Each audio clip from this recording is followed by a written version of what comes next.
jiwa. Saudara, jiwanya sedang sakit. Menjaga tubuh, menjaga status sosial, menjaga citra yang kayak pencitraan begitu. Kak yang disimpan jauh sebelum ilmu psikologi berkembang. Berkata jiwaku yang tertekan. Dan orang yang dekat dengan Tuhan pun bisa mengalami pergumulan di dalam jiwa. Keadaan tidak sesuai harapan kadang-kadang. Gelisah.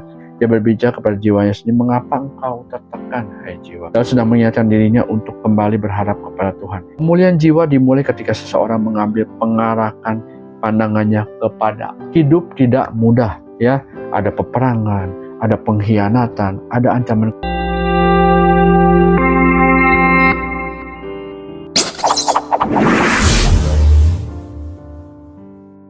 Makasih Tuhan atas pagi ini Bapa, dimana sebentar lagi hamba-Mu ingin memulai doa pagi, kiranya urapi hamba-Mu yang tidak ada apa-apanya ini Tuhan, kiranya semua berasal daripada-Mu, bukan berasal dari kedagingan hamba.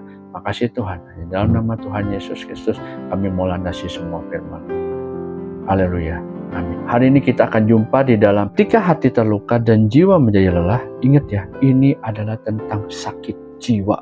Saudara, pernahkah melihat seseorang yang tersenyum di luar tetapi sebenarnya sedang hancur di dalam? Mereka tetap bekerja, tetap beribadah, tetap tertawa bersama teman-teman, tetapi ketika malam tiba, tidak ada seorang pun yang melihatnya. Mereka menangis sendirian. Hari ini kita banyak orang yang tidak sakit secara fisik, tetapi jiwanya sedang sakit. Tubuhnya sehat, rekeningnya mungkin ada isinya, ya, rumahnya berdiri kokoh, ya, tetapi hatinya penuh luka, pikirannya penuh ketakutan, dan hidupnya kehilangan damai sejahtera. Pertanyaannya adalah, apakah firman Tuhan berbicara tentang sakit jiwa? Dan jika iya, bagaimana Tuhan memulihkan jiwa yang terluka? Bayangkan ada sebuah mobil mewah, catnya mengkilap, mesinnya kuat, lampunya terang, tetapi kemudinya rusak. Ya, akibatnya mobil itu tidak dapat berjalan dengan benar. Benar kan ya? Demikian juga manusia. Banyak orang yang sibuk memperhatikan penampilan luar saja. Mereka juga menjaga tubuh, menjaga status sosial, menjaga citra yang kayak pencitraan begitu. Tetapi jiwa mereka dibiarkan terluka bertahun-tahun.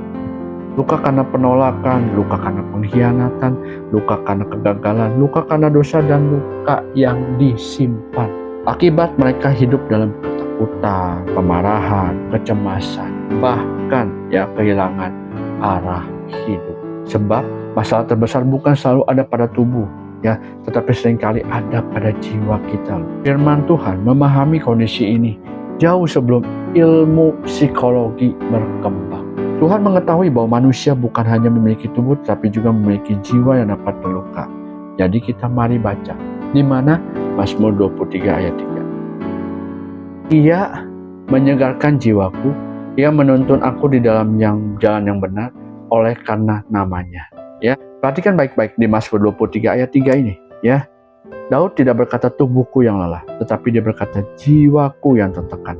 Artinya, bahkan orang yang dekat dengan Tuhan pun bisa mengalami pergumulan di dalam jiwa. Kemudian di Mazmur 23 tadi, kita mengerti bahwa keadaan tidak sesuai harapan kadang-kadang. Hati kita gelisah, tetapi ingat ya, di situ Daud tidak membiarkan jiwanya menguasai dirinya. Dia berbicara kepada jiwanya sendiri, mengapa engkau tertekan, hai jiwaku?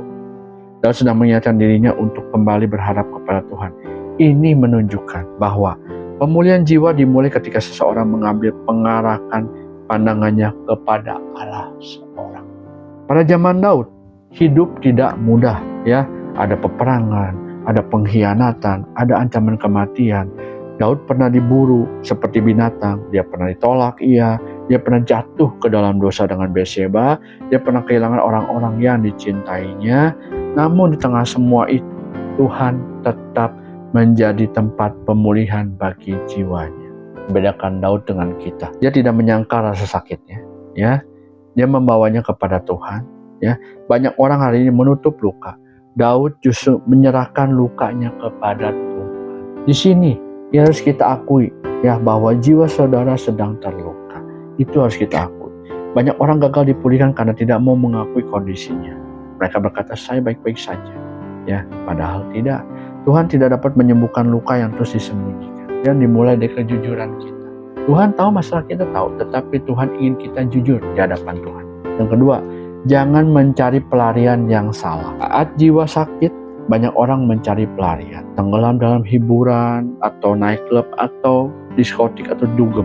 Ya, ada yang mencari kesenangan dunia seperti itu juga. Ada yang melampiaskan amarah kepada orang lain. Ya, ada yang mulai menjauh dari Tuhan. Padahal pelarian bukanlah penyembuhan. Hanya Tuhan yang dapat menyentuh bagian terdalam jiwa manusia. Ya, yang ketiga, datanglah kepada Yesus. Yesus berkata di dalam mana? Injil Matius pasal 11 ayat 28. Matius 11 ayat 28. Yuk kita baca. Marilah kepadaku semua yang letih lesu dan berbeban berat. Aku akan memberikan kelegaan kepadamu. Yesus tidak hanya peduli pada tubuh kita, ya. Dia juga peduli pada hati yang patah. Dia juga peduli pada pikiran kita yang lelah. Dia juga peduli pada jiwa yang terluka. Isi jiwa itu dengan firman Tuhan. Apa yang masuk ke dalam pikiran akan mempengaruhi kondisi jiwa kita. Jika setiap hari yang masuk hanya ketakutan, gosip, kebencian, dan hal-hal negatif, maka jiwa kita akan semakin lemah. Tetapi ketika firman Tuhan memenuhi hati kita, damai sejahtera mulai bertumbuh. Misalkan kita contohkan gini, ada sebuah gelas berisi air keruh, ya. Semakin lama air keruh itu didiamkan, semakin terlihat kotor, ya, bahkan berlumut. Tetapi jika air bersih terus-menerus dituangkan ke dalamnya, perlahan-lahan seluruh kotoran itu akan keluar. Demikian juga jiwa manusia. Luka tidak selalu hilang dalam satu malam. Tetapi ketika setiap hari kita datang kepada Tuhan, berdoa, membaca firman-Nya, dan menyerahkan beban kita kepadanya, Tuhan perlahan-lahan membersihkan dan memulihkan jiwa kita. Jadi saudara yang dikasihi Tuhan, mungkin hari ini tubuh saudara terlihat kuat, ya, tapi Tuhan melihat jiwa saudara. Mungkin ada luka yang tidak diketahui siapapun, ya. Mungkin ada air mata yang tidak pernah dilihat orang lain. Mungkin ada pergumulan yang selama ini saudara sembunyikan. Ya, ingat, kabar baiknya adalah Tuhan tidak pernah menolak jiwa yang datang kepadanya. Ya, Dia adalah gembala yang memulihkan. Ya, Dia adalah Bapa yang menghibur. Dia adalah Tuhan yang menyembuhkan hati yang hancur. Jadi hari ini jangan hanya meminta kepada Tuhan memberkati hidup kita, jangan. Mintalah Tuhan memulihkan jiwa kita. Ketika jiwa dipulihkan, hidup akan kembali memiliki damai, ya, pengharapan dan kekuatan untuk berjalan bersama Tuhan. Kita bicara kepada Tuhan apa? Aku datang kepada Yesus bukan karena aku kuat, tetapi karena jiwaku membutuhkan Dia. Itu yang harus kita omongkan dengan Allah Bapa. Kita doa. Makasih Tuhan atas pagi yang ini Bapa, di mana hamba-Mu kiranya hari ini mau beraktivitas Tuhan. Urapi hamba-Mu yang tidak ada apa-apanya ya Tuhan, kiranya semua berasal daripada-Mu, bukan berasal dari kedagingan hamba. Ampuni Tuhan apabila kami ada salah-salah kata ataupun perbuatan sampai saat ini. Ya Tuhan, sebentar lagi kami mau beraktivitas, baiknya sekolah, kuliah, bekerja, dan usaha. Urapi kiranya semuanya, diberikan kelancaran sepanjang hari ini, dan diberikan keberuntungan apapun yang mereka kerjakan. Ya Tuhan, kami juga percaya Tuhan, di dalam setiap pergumulan dan juga ada yang terkena sakit penyakit, kiranya Kau sembuhkan dan berikan jalan keluar. Makasih ya Bapa, kiranya kami percaya Tuhan di dalam semua naungan-Mu ini ada seperti secercah harapan bagi mereka yang mengharap kepada Engkau. Ya Tuhan, sebelum kami tutup, kiranya hamba-Mu diizinkan untuk membawakan. Bapa kami yang di sorga, dikuduskanlah nama-Mu, datanglah kerajaan-Mu, jadilah kehendak-Mu di bumi seperti di sorga. Berikanlah kami pada hari ini makanan kami yang secukupnya, dan ampunilah kami akan kesalahan kami, seperti juga kami mengampuni orang yang bersalah kepada kami. Dan janganlah membawa kami dalam pencobaan, tapi lepaskanlah kami daripada yang jahat. Karena Engkau yang punya kerajaan dan kuasa dan kemuliaan sampai selama-lamanya. Makasih. Mari angkat tanganmu dan hatimu saudara. Tuhan memberkati engkau dan melindungi engkau. Tuhan menyinari engkau dengan wajah-Nya dan memberi engkau kasih karunia. Tuhan menghadapkan wajah-Nya kepadamu dan memberi engkau damai sejahtera.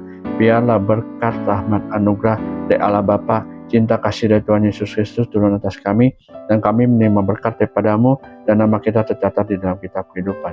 Dalam nama Tuhan Yesus yang dipercaya dan diberkati, katakan bersama, amin, amin, amin. Shalom, Tuhan Yesus berkati.